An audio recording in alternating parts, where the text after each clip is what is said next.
Hey, are you getting a lot of shit orders in your e-commerce store? Here's what you need to do. You're trying to send your orders, but no one is receiving over there. They are just rejecting. Here's what you need to do. First thing, boss, exclude your old pixel, install a new pixel because your pixel has already learned to retarget these kind of audience who is not going to accept your orders. Second thing, stop targeting Facebook audience.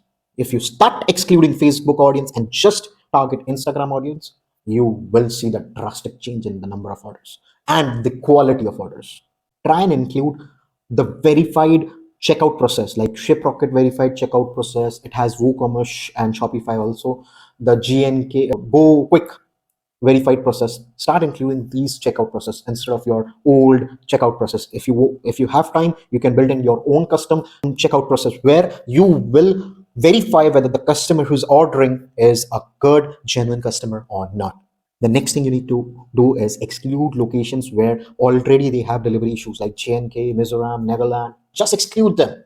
The last thing and the most important thing is click a picture of mine, hang it in your bedroom wall, and say, boss, you saved me from all time of shitty orders.